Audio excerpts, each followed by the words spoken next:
Hey everyone, my name's Jim, how the hell are ya? If you've been following my Instagram recently, you know that I recently took it upon myself to go on this epic journey, and that was to play through every Sonic the Hedgehog 3D title that I own or that I could get my hands on. Today I'm going to be ranking them in a tier list. I didn't beat every single one, but I did play enough of each one to get as many interesting takes as possible. The games that are absent from this list are the Sonic R, Sonic 3D Blast, Sonic Free Riders, and Sonic Boom Rise of Lyric. And that's mainly down to like I couldn't get my hands on a copy of them, I couldn't find them online, I couldn't find them on Steam, or I just didn't want to play them. So a quick disclaimer, I understand, right? I mean, I feel that I have to clarify this because the Sonic fandom can be a little over the top at times. I mean, it's the same with any fandom, but with Sonic it can be a bit extreme sometimes. So let me just clarify something. 2D Sonic games, I understand that that is most people's preference. That is what the fans grew up with. That is what they love.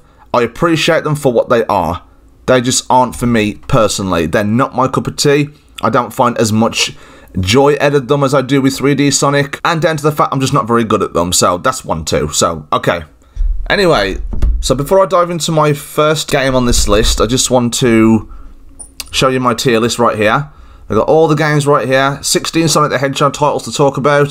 So without further ado, let's get into it. So the first game on this list is Sonic Adventure. Where are you? There you are. That's going straight at the S tier. Now going into this game, I'd never played it before in like my entire life. The game has gone down in history as something which has aged poorly in a lot of aspects, and I can understand them to a degree. I mean, look at this face. This sums up mostly what I mean when it comes to bad visuals and a really bad English dub. But I'm going to say straight off the bat that Sonic Adventure is a blast. I absolutely loved it. Despite it being old, I have gone into this with completely fresh eyes. I don't have that nostalgic feeling. I don't have that connection to it from when I was a kid. So, like, when things age poorly over time, this was freshly given to me on a silver platter, and I ate that shit up. So in this story, Sonic and friends are trying to stop Eggman from feeding the evil Chaos creature the 7 Chaos Emeralds, because with each emerald it swallows, it gets bigger and more powerful. The story can get a little weird in places. The game doesn't really know what order you're going to play the campaign in, but what I find most intriguing about its storytelling is that it kind of tells its story from certain viewpoints from its characters. Now, for example, in this cutscene right here, in Amy's campaign, we see her in prison being interrogated by Gamma, and the dialogue switches depending on what character you play as. In Amy's story, Gamma is portrayed as this intimidating robot, while in Gamma's story, he doesn't really say much. He's sort of questioning why he's there. It kind of reminds me of the film The Last Duel, if you saw that last year, with the story being split into 3 parts, telling the story from the perspectives of each character, like this person's point of view, that person's point of view, and then the truth. Sonic Adventure does this too, and it's like the story is told from how each character sees that situation. It's like every person has their own version of the truth. And that's kind of how it feels when I play this game. And it's fascinating that a game of its time does this sort of thing. It's not brilliantly pulled off. It's like every person has their own version of the truth from a certain situation, and that's how it feels when the characters cross paths in the story mode. Now the gameplay on the other hand is what most people play games for. You could have a great story, vice versa, great visuals, but if a game isn't fun to play, what's the point? Sonic Adventure is so much fun. So we have 6 campaigns. We have Sonic, Tails, Knuckles, Amy, Big, and Gamma. Notice how I said big there? Don't worry, we'll get there. Sonic stages, it's all about high speed and platforming. Knuckles is about treasure hunting for missing Master Emerald pieces. Tails' stages, you have to race to the goal. Amy is like a family-friendly Resident Evil where you have to avoid an invulnerable robot named Zero. Gamma is a shooting platform, and Big goes fishing. Yay! So I'm not going to dive into too much detail with the story here, but I really enjoyed each campaign, except for Big. Sonic blasts forward at high speeds, utilising the spin dash ability to do crazy tricks, skip huge parts of the level to achieve better time so you can get an A rank. Knuckles, you can glide, climb walls, use hints to find treasure. Tails can use his flight ability to traverse large portions of the level, and sometimes you can break the game doing this to the point where you're moving quicker than the game is loading in parts of the level. If that doesn't make sense, there's a clip right here. Amy's campaign is an intense chase by getting through the stage while avoiding Zero. Gamma has to shoot his way through levels within a time limit, and Big, I don't mean to be the 87th millionth guy to complain about this, but it's just how I feel. Big's levels may be short, and there's not that many of them, but they're a slug to get through with awkward fishing mechanics like the fish that latch onto your line, but they constantly let go. It's like you're trying to reel the fucker in, and then it lets go at the last minute, so I couldn't be bothered with all of that. I just went for Froggy, and then moved on. I just don't understand how the game went from high speed, racing, treasure hunting, family friendly Resident Evil, shooting to fucking fishing. I mean, I don't understand. I mean, if you like Big, that's completely fine. I just can't stand Big's campaign or the character. He's dumb, and I don't like him. I want you to stay here. Why? Because I hate you. No! But overall, Sonic Adventure, with its unique hub levels where you had to talk to NPCs to find out a clue of where to go next, really utilises these aspects really well. Sonic's campaign being the best and tons of interesting ideas, while not being the best looking and not the best performance. This game is very buggy in places, but I still loved my playthrough of it. So yeah, Sonic Adventure at the S tier. And just for clarification's sake, I did play the DX port on PlayStation Now, not the original Dreamcast version. Right, moving on, we are on Sonic Adventure 2. There it is. That is going at the S tier as well. So Sonic Adventure 2 is the one which people seem to prefer over Adventure 1, and in a lot of ways I can see why. Personally, I much prefer Adventure 1 to this one. I mean, Sonic Adventure 2 doesn't have any hub worlds and it's mainly all based on the action stages, and while that's fine, there's just things mechanically about this one that I don't like. Things that just edge Adventure 2 ever so slightly behind the first one for me, and I'll get into those right now. So basically, with the mechanics, when you're running as like Shadow or Sonic, speeding down a huge hallway or something like that, with Adventure 1, it's not just about holding forward. You had to sort of use your momentum and move the stick around a little bit just to keep yourself at an even pace. But with this one, I don't know if it's just me being bad at the game or something, but I can't stop myself. I can't stop Sonic or Shadow from sticking to the walls and killing my speed. It's just irritating.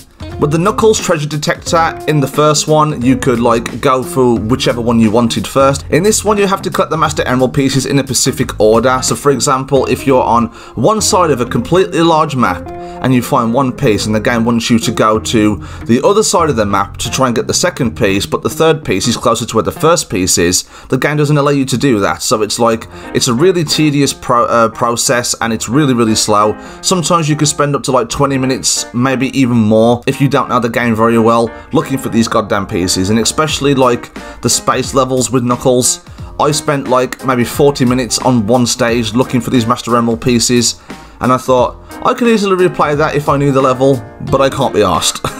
Another thing which kind of bugs me about the mechanics of this game as well is the homing attack. For some reason it doesn't always lock on.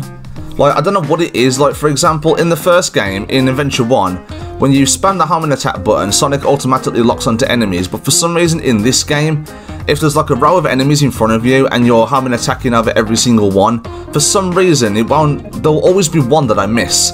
The homing attack just won't lock on for some reason, and that could either cause me to die or just kill the momentum of my attack. And that fucking Rouge level where you have to collect the 3 Chaos Emeralds in 5 minutes, I mean, I already struggled looking for these emeralds in the first place, like trying to find the best way to get around the level, but when they keep respawning every time you fail, it's just so irritating. Eventually I got it done. I mean, originally my friend had to do it for me. I went back and then eventually did it myself, but oh my god, I hate that level so much. And there's another thing, like, Shadow feels like an unlockable skin. Like, I don't know, he doesn't feel much different to play than Sonic. That's what I don't like about some games, when you play as the main character and then you play as another character, where that character feels exactly the same to play as the first character, if that makes sense. That's kind of how Shadow feels. There's random things in the story, like a random golem appearing, and there's like a hidden temple on Space Colony Arc. There's just really weird stuff in there. And it kind of sounds like I'm shitting on this game quite a lot, and in a way I am, but at the same time, it's not bad at all. There are so many great things about this game. Like, for example, the introduction to Shadow, how he became a crowd favourite until he kind of got messed up along the lines, and now hopefully they can do something with him in the future and make him good again. But his introduction is really cool. I've always loved Shadow as a character, you know, this mysterious, sort of dark and brooding character, with a deep, dark backstory. You know, he was friends with Maria. Maria got shot. Well, we know that she got shot now thanks to Shadow the Hedgehog, the game. But yeah, I've always loved Shadow, and I think the last time we actually got a decent Shadow the Hedgehog story involving this character was actually Sonic 06. Despite all that game's flaws, the Shadow campaign, story-wise, was pretty good. Tails' new gameplay is fine. I don't mind it that much. It's a bit like the Gamma Shooting Gallery, but I much prefer, like, if I could just play it as him, using his flight ability to traverse large gaps and stuff like that, but the levels aren't quite designed like that. But I think despite all the complaining I've done, I do think that Sonic Adventure 2 has some of the more memorable stages than Adventure 1. Like immediately, when someone tells me, can you think of a great stage from the Sonic Adventure series, like the Dreamcast era, I would immediately point to City Escape. 1, you get chased by a big fuck-ass truck, there's a great soundtrack in the back, Sonic is running through a massive city, and what I really like about the level design in Sonic Adventure 2, in particular this one, is that they implicate Sonic's sort of style with the loop-to-loops and the ramps and stuff like that, but they put it in like a modern day city, and it just works for that character in particular. Because obviously in real life we're not going to see like massive ramps and trucks crashing through buildings and stuff like that. I mean, how are people just going to go on their daily basis life if the city is designed like this? But it's such a unique idea. And obviously I can't forget one of the most awesome moments in like Sonic history, in my opinion, is when Sonic and Shadow super form up at the same time to fight the evil Bio Lizard. That was really, really cool, with a heartfelt ending. I mean, now it's kind of going back and forth between the first and the between the first and the second one now, because like overall I prefer the first one's gameplay and how it plays, but the second one I like its stages and its story more. It's really, really difficult to decipher which one I truly think is better. But I think if I had to think, just from what I'm thinking about right now, I would say the first Sonic Adventure is my favourite. So that's that. Sonic Adventure 2 at the S tier. Right, so I just realised that I spent like 15 to 20 minutes on those 2 games in particular, so I'm going to try and get through these next few a little faster, just so the video's not too long. So anyway, next up on the list is Sonic Heroes, and if I'm being absolutely real with everybody, it's not the best thing in the world. Like, of what I remember, I would say I would put it at the C tier. Now, for example, what Sonic Heroes does really well, it has really, really cool features with its power formations. You know, you play as all these different characters all at once. You have a speed formation, a fly formation, and a power formation, and you use these different abilities to get through stages in different sort of ways. Constantly switching between the 3 of them, that's really, really cool and done pretty well, and they all have their very own distinctive styles. But I think the only problem with Sonic Heroes in general, despite the nostalgia that I have for it, despite how much I loved it as a kid, I remember when I went back to Sonic Heroes, I remember when I was a kid, I used to play the shit out of Sonic Heroes. I got loads and loads of A ranks, so like 120 emblems, and then accidentally and then my save accidentally got corrupted, and I never got that far again. But this is actually the first time that I've beaten the story, and that includes the final boss. But I think the problem with Sonic Heroes is that it's very, very samey. Like, for example, you go through a campaign as one team, but then you've got to do the same campaign with not much variety and detail and changes to the levels. You've got to do it 4 times.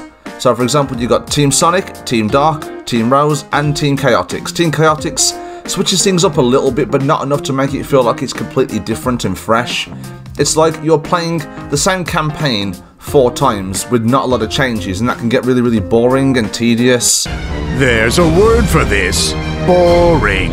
And I think that's where Sonic Heroes' main issue goes with, along with some of its mechanics. Like, yeah, so for example, the only mechanic that I can think of which really, really irks me in terms of when you're trying to go fast and it just fucks up for you, it's when you're on the grind rails, especially in levels like Rail Canyon, Bullet Station, or the Egg Fleet or something, like levels where there's a lot of grind rails. For some reason, the mechanics are so janky and slippery that when you press the square button, if you're playing on PS2 like I did, to switch a rail, sometimes you'll be going that fast, you will fly off the platform completely and die. And that's really annoying. So I felt the need to use the flight formation character quite a lot, because the flight character goes really slowly down the rails and it felt safer, but it didn't feel fun to use.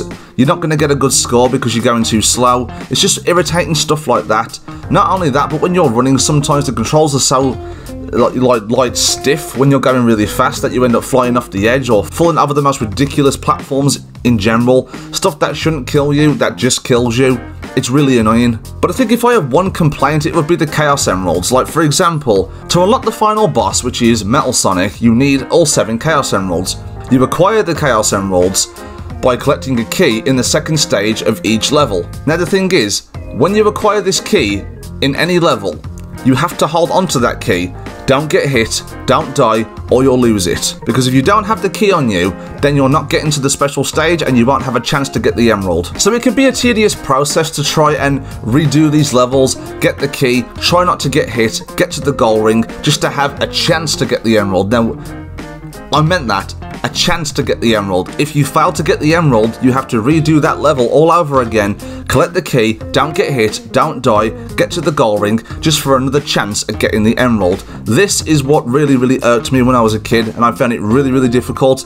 Luckily, I found a strategy on YouTube where if you play as Team Rose, because the stages are shorter, easier, quicker, and then when you eventually get to the Chaos Emerald stages, play it as Big and keep spamming the square button if you're playing on PlayStation. And then eventually within about 30 seconds you'll acquire the emerald, but it gets more difficult as it goes along because the emerald stages will eventually start putting these bombs which really slow you down. So it is a really tedious process, but I knew that I had to do it this time because I'm a 30-year-old man now. I never even got to that point when I was a kid, and I really wanted to see if I could do it, and I did. So overall, Sonic Heroes, there's a lot of cool things about it that I love. I have a lot of nostalgia for it. The music, I think, is one of the best in the series. The levels can be fun when you go through one playthrough, but there's a lot of repetition in it. A lot of going up the same fan, going up the same fucking pole, losing the same key to get the same fucking Chaos Emerald. It's just all that sort of stuff. It's just very samey, and I think that's why it's really dipped in quality for me over the years. So overall, Sonic Heroes, I'm going to put it at the C tier because I still like it, but nowhere near as much as I did when I was a kid. Right, moving on to the next game, we have Jim the Hedgehog right here. That's going right at the bottom at the E tier. This game is not good. Now, I think there's no surprise here. Shadow the Hedgehog is very over-talked about before, but I've never spoken about it on the internet before, not on my channel, not on Nebcam Gaming or anything like that, so I really want to dive into, well, not dive into, like, give specifics of why this game is bad. Probably nothing original here. I'm probably not going to be able to say anything which hasn't already been said, but here we go. So Shadow the Hedgehog starts out, and it's a very like dark and gritty sort of setting. It's like I do generally miss the darker storytelling in Sonic games. I mean, hopefully Sonic Frontiers can change that when it comes out later this year. Really looking forward to that game. It looks pretty cool. So anyway, but yeah, the story in Shadow the Hedgehog just makes no sense. It's like, it's one of those games where you can pick between evil and good, but the story constantly contradicts itself. You could play like an evil mission in one level, and then it'll bring you to another mission where Shadow is suddenly helping the good guy. It just, stuff like that makes no sense, and it's like it constantly happens throughout the entire thing. So it's like, the only thing that makes sense, story-wise, in this game, is the opening cutscene, the final level, and the final cutscene. Those things, beginning and end, make sense. Whatever the fuck happens in the middle, God only knows how we got there, because I really don't know. It's like Shadow is evil one minute, he's good the next. His motivations just make no sense whatsoever. We get repeated lines of dialogue where he's like, I will find out who I am, I will discover the past. And it just gets really annoying hearing Shadow like constantly say these same lines of dialogue over and over again, maybe mix them up a little bit. It's just annoying stuff like that. But I'm never going to get tired of this line right here. Where's that damn fourth Chaos Emerald? Now this is the first game to introduce gunplay, and while the guns do lock on pretty well and can be quite powerful, they're not that fun to use. Don't need the homing attack or anything in this game. You can unlock vehicles which are for some reason slower than running, so what's the point? You have a jeep, a bike, a glider, a Black Hawk that you can ride. Each and every single one of these is slower than running, so what's the point? When you complete a campaign, you get a special weapon added to like an inventory where you can break a certain box in a level and acquire that weapon. But for some reason, some of these weapons are pretty powerful but not a lot of ammo. The one that doesn't make sense to me is the fucking samurai sword. What is the point in this thing? You swing it and it loses ammunition. Okay, so I had to record my reaction for this because it's just so abysmal. I am gobsmacked. So, you can now unlock a samurai sword in Shadow the Hedgehog, which is completely fucking dumb. I mean, look at the bottom right, or my right anyway, it has ammunition. How does a sword have ammunition? I mean, you know what, I had to turn my brain off if I'm going to get through this. This is, oh my god. You pick it up. Oh, 4? Okay, so let me just swing my sword 4 times and then after that I can't use it anymore. What the hell is that? You're a donut! You're so stupid! You're so stupid! You're stupid! Now overall in this game there are 10 endings. 10 endings. That's 10 times playing through different campaigns which feel almost the same. How many times do I have to see Westopolis before I want to gouge my eyes out and shove them up my own arse? It's unreal. The thing is, none of these endings are even important. There's only the beginning and the end that really matter in story. That makes sense. Everything in the middle is just a complete mess, constant contradictions, stuff that doesn't make sense. You'll do one thing 1 minute and then a different thing the next. Follow the hero 1 minute, follow the villain the next. Nothing makes sense in this game. It's so frustrating. It's not only that, but you also fight the same couple of bosses every single time as well, because you play through the game 10 times. You come across the same bosses like Black Doom, Eggman, the black, I don't even know what the fucking creature's called, but here it is. It's like right here. And the General. You go through these same couple of bosses multiple times, and it gets really boring and really tedious. And by the way, fuck Lost Impact Hero Mission. I hated every waking second of that. This game is bad. It is really bad.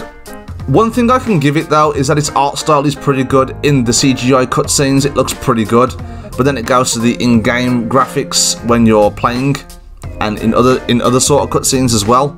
But overall, I did have a lot of nostalgia for Shadow the Hedgehog when it first came out, but if I'm being really real with myself, the game is not good. And let's all give a round of applause to the creativity of the names of these bad guys in this game. Let's see. The bad guys are the Black Creatures, led by Black Doom. The army is called the Black Arms. They live on the Black Comet. They have alien pets called Black Hawks. It's like... But they're grey! Right, I would have needed anxiety therapy if I carried on talking about that game. Let's move on. So, the next game on this list is Sonic Riders. I actually like this game. I'm going to put it at the B tier. What I really like about Sonic Riders is its concept. I like the concept of Sonic on a hoverboard. For example, I know we have like Team Sonic Racing where he's in a car, but I think it's more unique to have Sonic on a hoverboard than a car.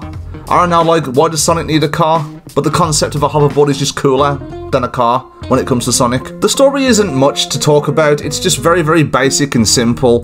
For example, Eggman is hosting this Grand Prix, and he says this. Not just a race, but a special race to see who's the fastest. Yes, Dr. Eggman, not suspicious at all. That is opposed to a regular race, right? Right? What I really like about Riders is there may not be that many tracks, and I think it does need more. I think it could have benefited from a few more tracks. But I really like the idea of pulling off tricks to keep the air meter filled. It's really satisfying to get these tracks right when you perform all these different tricks, flips, spins, land on grind rails to keep that air meter filled to go faster. That is what I think is where the benefits of Riders comes from the most. Sonic has always been known for replayability, and Sonic Riders does this really well. It's just fun. The game is overall just really good fun. Pulling off these tricks, getting the tracks right, racing faster than your enemies. It's really good stuff. I didn't really play the story all that much because the races got a bit difficult for me, but me and my friend, we did play the two-player quite a lot and raced against each other. That was pretty cool. But overall, the only flaw this game has really is that the controls are a bit stiff in places and it needed more tracks. But overall, Sonic Riders, I had a good time with it. The next game on this list is Sonic Riders Zero Gravity.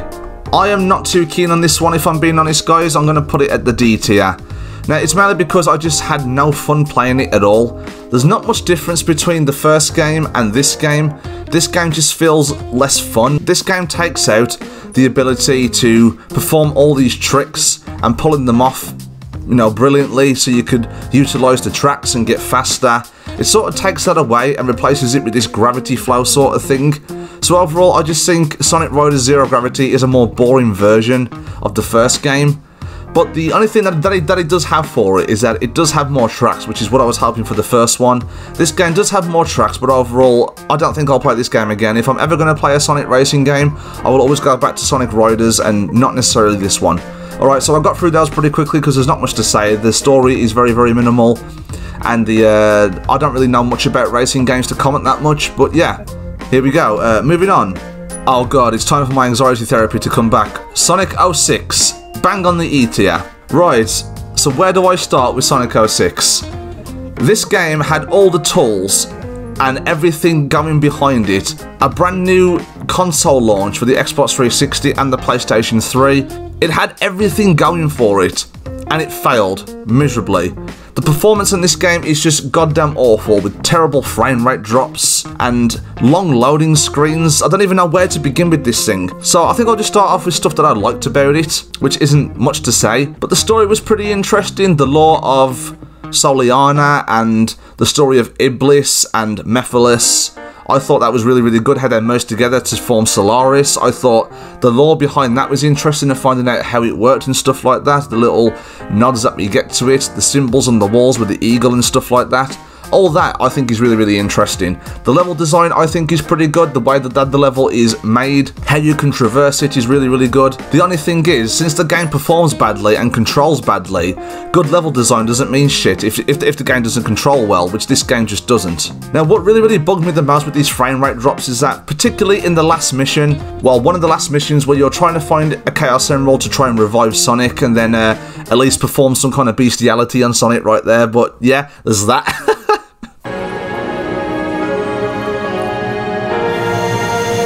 No! No! No! Oh my God! No, that's not what I... But yeah, in that level in particular, you have these like big black holes that open and suck you in.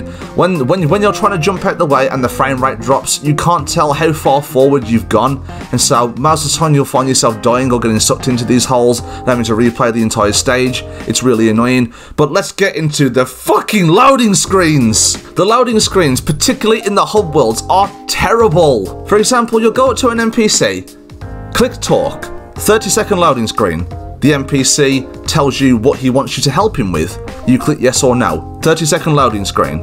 The NPC says, okay then, let's get started. Do this. 30-second loading screen. Then you play the level. But if you fuck up that level, you have to sit through all those loading screens again. And this is like a constant problem with Sonic 06. The load times are ridiculously poor. It's really, really stupid. I really don't know how they managed to mess this up. All the tools for a great Sonic game were here, and they just messed it up. One thing I can praise about it as well is that Shadow's story, as I mentioned before, is pretty good. I do enjoy Shadow's story. Silver is an interesting character, but with this being his debut, people don't really have many fond memories of him, but I really do like Silver's powers. I think they're pretty cool. I do like the representation of that Sonic is of the present, Shadow is of the past, and Silver is of the future. That's interesting. I do like the Solaris boss battle when you play as Super Sonic, Shadow, and Silver all at once, switching between the three. That's a cool boss fight with an awesome soundtrack in the background. I mean, it's weird how I go back and forth with this, but mostly Sonic 06 is a bad game, and that's why it's at the bottom. Alright guys, now it's time for the storybook series. I'm going to try and get through these a little faster because, I mean, I know I said that before, but I'm really like pushing for time here. So I'm going to try and get through these next couple a bit faster. So, next up on the list is Sonic and the Secret Rings. Sonic and the Secret Rings is also abysmal. Now, it's mainly down to its control scheme. I like the idea of Sonic being in the Arabian Nights, but the levels don't feel that interesting. It's kind of boring because a lot of the stages look the same. It's like some sandy looking Arabian time thingy. And this is actually the first game on this list that I didn't finish because the controls were just killing the experience for me. I get it. If I carried on playing, I could have found some fun out of it. But do I really want to spend like hours and hours and hours of my life trying to perfect terrible motion controls? I mean, you have to hold the Wii remote on its side. There's no excuse for this. Black Knight sort of fixed this, but there is an analog stick on the fucking nunchuck. Why couldn't... It would have been so much easier, and I probably would have had a chance at finishing this game if the controls were like that. But now, the motion controls are awkward. I even struggled in the tutorial stages. Sonic and the Secret Rings just controls appallingly bad, and I just couldn't finish the game. It was just too tedious, too annoying, too stressful, and I value my time a little more than that, so yeah. But next up on the list is Sonic and the Black Knight. This one I thought was actually a bit of an improvement, well, a massive improvement over Sonic and the Secret Rings. I actually kind of liked this one, so I'm going to put it at the C tier. Sonic and the Black Knight utilises the ability to control Sonic using the nunchuck analog stick, and you swing the rear remote like a sword.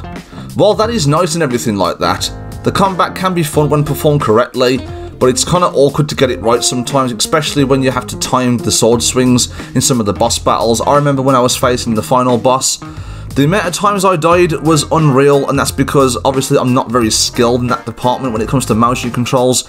I am acknowledging that may not be the game's fault there, but still, The level design is also kind of boring in this, the same as Secret Rings. It kind of switches between like an open field, a castle, a dungeon, you know, basic medieval stuff. Stopping in the street to help NPCs in the stages is weird because it kind of wastes time, but overall, Sonic and the Black Knight was kind of a good time. I kind of enjoyed my time with it, because yes, the sword mechanics can be really awkward, but when you get them right, it is super satisfying just to slice through like hordes and hordes of enemies and getting a perfect score. I also like the message at the end about living life to the fullest, and I'll play a clip right here just so you understand what I mean.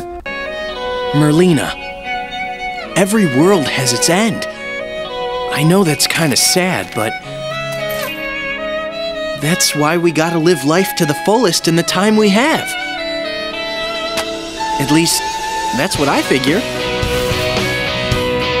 That to me is like the perfect send-off for the 4Kids era of Sonic. Obviously, the voice actors changed from past this game going forward, which is a shame because Jason Griffiths has always been Sonic to me. I mean, the new Sonic actor, is it Roger Craig Smith, I think his name is. He's good as well, but I generally prefer Jason. Next up on the list, this is where we get to some of my favourites, guys. Alright, so Sonic Unleashed is going at the A tier. Now, straight off the bat, what I can say about Sonic Unleashed is this was the introduction to the boost formula. I love the boost formula. It's very fast and fun. You can drift around corners. It's really energetic, electrifying, fast, fun, and it's really fun just to get the levels right, because the level design in Sonic Unleashed is some of the best I've seen so far in terms of the stages, when you have big open cities, jungles, big ice levels and stuff like that. The level design in Sonic Unleashed is absolutely perfect when you're in the daytime stages. So boost formula Sonic has always been something which I've really liked. I generally prefer like the adventure era sort of thing. That's why I'm really interested in what Sonic Frontiers will bring to us, because by the looks of the trailers, it's got a boost feature, but it's also adventure-ish at the same time, if that makes sense. Now let's see, the Werehog. I'm not going to complain too much about the Werehog because everybody rips on the Werehog. I don't mind it. It can be a little long and tedious and boring in places, but upgrading your combat and pulling off all these moves reminded me of God of War a little bit.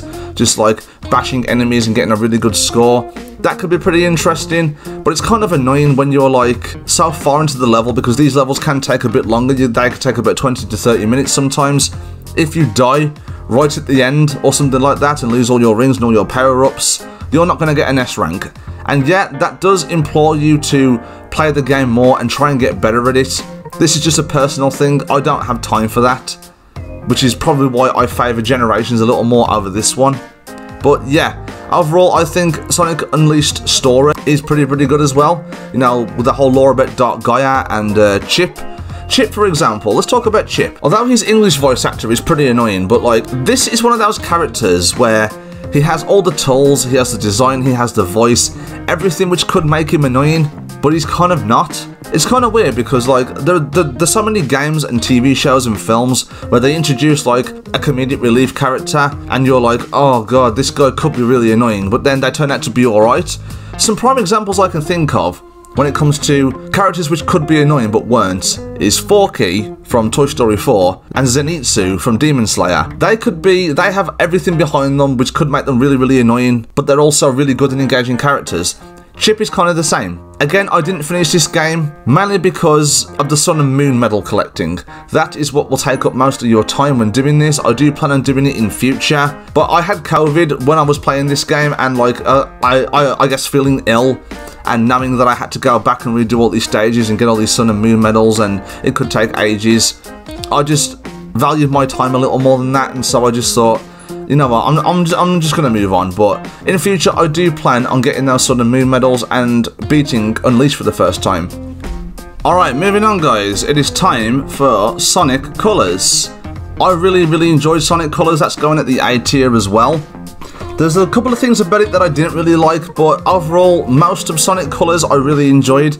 It's one of the best in terms of level design. You have like these big interesting levels in space. You're running along these energy plasma-filled platforms, running through a giant cake and donut section. I mean, how much more cool can you get than that? And the Wisps really add a lot of variety to the game in terms of traversing the level in a different way.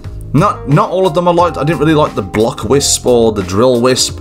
but I really did enjoy the Laser Wisp and a couple of others. But overall, the Wisps really utilised the level design, and you know, for you to find fun and engaging ways of traversing each and every level, getting the red rings and everything like that. Really cool stuff. Well, that's all good and great, including a great final boss, by the way. The final boss in Sonic Colors is amazing. I really like it.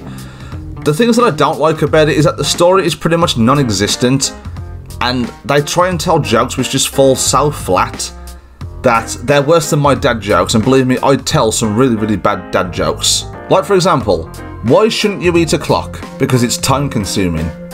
I totally didn't steal that from The Last of Us 2. I made it up before that joke is even a thing, okay? And while I do like Sonic's new voice actor, Roger Craig Smith, I think he's pretty good. I generally do prefer Jason from the old games. But anyway, that's not too much of an issue. I think overall there are too many 2D sections in this game. Like for example, I know that people could say that, you know, the 2D game isn't an objective problem. No, it's not. It's not. It's mainly a personal preference that I really don't like the 2D Sonic games all that much. And so when I'm running at high speeds through these awesome 3D sections, and then I hit a wall when there's so many platforms to jump up on a 2D section, I just think it slows the pace of the game down just a little bit. But overall, it's not that much of a problem. Sonic Colors is amazing, and by the way, I played the Wii version, not the Ultimate version. I haven't played that version yet. So yeah, Sonic Colors. Alright guys, we are almost at home stretch. Let's go. The next game on the list is Sonic Generations. That is going smack bang on the S tier. While the story may not be that great in Sonic Generations, what I do like about Sonic Generations is that it's a love letter to the fans. It's like an anniversary package sort of thing. For the first time ever, we see classic Sonic and modern Sonic teaming up. I really love that. It gives us some nice nostalgic memories in terms of old levels like City Escape, Seaside Beach, I think it's called, from Sonic Heroes. You have levels from Sonic Colors in there. You have Green Hill Zone, Chemical Plant. Everything from an old Sonic game will probably pop up in this game, and it's really cool throwbacks and stuff like that. I generally do enjoy City Escape the most. This is like a modernized version of it, and with a really cool remix soundtrack of the original song. Still prefer the original song, but the soundtrack is pretty good too. And I just thought it was awesome just to see like old Sonic and new Sonic together, just teaming up. And I really do like that they kept classic Sonic silent and didn't make him speak. They didn't really do the same for for classic Tails, but doesn't matter. So overall, I do think this is one of the best in terms of level designs, and the boosting feature is still awesome, how you utilise momentum to get to the end of the stage faster. But I do think that getting an S rank is a little too easy on this game. For example, in Sonic Unleashed, it will make you prove that you are good at the game before it gives you an S rank, whereas this game sort of hands them to you pretty willingly. For example, I remember playing one level on Unleashed, and I was going through it multiple times trying to get an S rank, and I just never did. Like, I got like an A at the most, and I thought, okay, then I'm clearly not very good at this game, am I? But then when I play Sonic Generations, I remember playing through the first 4 stages, one after the other, and I S-ranked every single one almost flawlessly. And I thought, I didn't play much different than I did in Unleashed, but I still got an S rank anyway. It's kind of too easy in that department. I think if you want to get an S rank, that's about mastering the stage, knowing where everything is, having a certain number of rings, getting a good time, having a certain number of points by killing enemies. Sonic Generations doesn't really do that. It's a little too generous with its S rankings, but that doesn't really dampen the enjoyment for me because it's nice and simple. You can get through it a little quicker than Unleashed. And yeah, I generally think that Sonic Generations is one of the best. A love letter to the fans, a great anniversary package. That's why it's at the S tier for me. Right, so next up on the list is Sonic and the Lost World. Now, a lot of people shit on this game, but I actually didn't think it was that bad. So I'm going to put it at the C tier. A lot of people will look at Sonic the Lost World and immediately think, oh, Super Mario Galaxy clone. Which, yes, you'd be right there. But I think for me personally, since I have never played Super Mario Galaxy, I don't have that connection to the franchise. I'm really not that much of a Nintendo guy at all. And in terms of Mario, he just doesn't really interest me that much to the same level as Sonic does. So I've got into this game without that feeling that it's copying or anything like that. And so I had a great time with Sonic Lost World. Yes, by looking at comparisons with screenshots and gameplay that I've seen, I can see why it's going to piss fans off, why it's going to annoy people, but since I have no connection to Mario, I can overlook it. But that doesn't make it objectively good. But despite how fun the game may be in manipulating momentum and the spin dashes back, trying to get to the end really fast, cool platforming segments, the wisps are back, for some unknown reason, I don't know why, but they are. That doesn't take away from everything else that's wrong with the game. Like, for example, the story is also non-existent, the bad guys are terrible, the Deadly Six are some of the worst villains I've seen in Sonic ever, and for some reason it always holds back on great storytelling. Like, for example, in this one cutscene, Sonic couldn't save Tails, he failed to save his friend. And then Eggman and Sonic have like a mini heart-to-heart, it lasts a couple of seconds, and then they have this massive realization, and it's like, let the characters dwell on these feelings just for a little bit. Stretch it out just a little bit. And it kind of has the same problem that Sonic Colors does in the writing department, the jokes just don't always land, or they don't land at all. But my main issue with the game is the fact that the game doesn't always tell you things. A game doesn't have to outright tell me, but at least give me some indication of what I'm supposed to do. There's one level in particular where you have to use a kick attack. The game doesn't tell you that you have to use this kick attack. Luckily, I watched a couple of Lost World reviews before playing the game for myself, so I already knew about the kick attack, but I can see it being really annoying if you don't know what to do. So overall, Sonic the Lost World, I really did enjoy it, but I can't really put it any higher than I have, I'm afraid. So yeah, we'll move on. Alright guys, 3 games left, let's do this. I'm gonna get Sonic Dash out the way really quickly. It's fine. I'll put it at the C tier. It's basically an auto scroller. You swipe left and right on your phone, up and down. It could be fun if you're in a long car journey or something like that. I said something similar with like my Ratchet & Clank tier list with Ratchet & Clank before the Nexus. It's pretty much the same there. It's designed to sort of eat up your time. There's no completing it really. It's fun enough. I'm not too keen on mobile games, so I don't really have much to add than that. Alright, so anyway, Sonic Team Racing.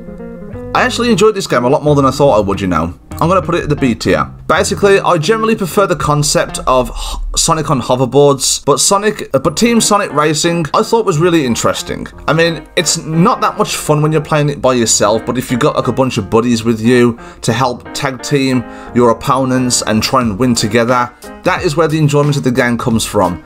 The story is also non-existent. I don't really like the fact that you have like still frame cutscenes and not much depth to the characters and stuff like that. This is like a common thread since Sonic Colors, to be honest. The storytelling hasn't been that great. I do miss the edgier, dark storytelling of the older Sonic games, you know, post Colors, or is it pre? I don't fucking care. But yeah, it's a fun enough game, utilizing your you know a drift mechanic and getting these power ups. I don't think it's quite as good as like Crash Team Racing, the remake anyway, but I really enjoyed it. Sonic Team Racing, Team Sonic Racing is a decent enough game, but I highly recommend that you play it with friends to get more enjoyment out of it. And the last game on the list, everybody, we've made it to the end.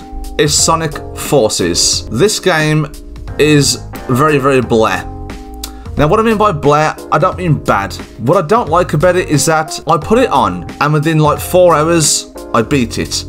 It was like, is that it? Now granted, Sonic games aren't that long anyway, but I remember at least in each of these Sonic games I spent at least 2 or 3 sittings with each and every one. This game, I blasted through it in one sitting. In one 4-hour sitting, and the game was done. That is really underwhelming. There's a lot of things that this game could have done well, but sort of didn't. It's got like a... In fact, I talked earlier about how Sonic has lost its edgier storytelling. This game tries to bring it back, and kind of fails miserably. Like, I don't know if it's the writing department, I just don't think they're very good writers. I think Sega, if they're gonna push forward with Sonic Frontiers, they're gonna need a better writing team and stuff like that. I really think it's that anyway. But overall, I just think Sonic Forces was just too damn easy. I felt like I didn't have to do much to win at all, besides hold down the square button if you're playing on PS5 or 4, and blast forward, and that's it. There's a couple of platforming segments where you have to jump over things and be precise with your jumps and timings and stuff like that, but most of it is just boost, and you'll fucking win, and get an S rank, no problem. That is where I think its major flaw is. It's too short, it's too easy, it's too underwhelming, the storytelling isn't that good. I mean, they try and do this big epic war battleground thing at the end and all the characters are charging towards each other like, ah! I just looked at it and thought, this just doesn't work, man, it just doesn't work for me. One more thing! Oh god. And yeah, it's kind of a shame that it went that route. Another thing which I don't get about Forces is that Sonic lately keeps reintroducing the Wisps. Why? What is their purpose in the story? They played a factual role in Colours, and it was nice seeing them back in Lost World, but to bring them back again with no purpose whatsoever, I don't understand. But I think overall, those are my issues with it. That and Classic Sonic plays like complete dog shit. Why is Classic Sonic in this game too? Oh, because it worked in Generations, that means we have to do it again. It worked as a one-time thing, Sega, for God's sake. We don't need to keep having the two together all the time before it becomes absolutely nothing. So I think that's it, guys. I've got through every single one. This video has been a long time coming. I have tried multiple times to try and film it, and I just kept losing motivation. And I'm so glad that I managed to push through it and actually make the video. I was not going to let burnout beat me this time. And hopefully I can get a little more consistent in future. Obviously I thought I would after my last video, but that's still not the case. It's a work in progress. I'm happy with what I'm doing right now. I'm happy with the goal that I've set for myself. And hopefully we can get a bit more going. So overall, guys, let's go over the games that we've covered. In the S tier we have Sonic Adventure, Sonic Adventure 2 and Sonic Generations. In the A tier, we have Sonic Unleashed and Sonic Colors. In the B tier, we have Sonic Riders and Team Sonic Racing. In the C tier, we have Sonic Heroes, Sonic and the Black Knight, Sonic Lost World and Sonic Dash. In the D tier, we have Sonic Sonic Riders Zero Gravity and Sonic Forces. And in the bottom tier, the E tier, the games which I think are generally bad, we have Shadow the Hedgehog, Sonic 06 and Sonic and the Secret Rings. We have done it, everybody. Well, I have done it, should I say. Wow. Okay, now time for the tedious editing process. I'll hopefully have this video out soon. So I just want to thank everybody for sitting down and listening to me ramble for this long. It's been a lot of fun at the same time. I just had to get myself in the right headspace to film this, because there are a lot of games to cover. So overall, guys, let me know what you think down below in the comments. As always, I hope you have a fantastic day. If you like what I do here, please consider clicking that subscribe button. I really appreciate it. Remember, it's not just a video game, it's an experience. Take care, everyone, and stay awesome. Gotta go fast.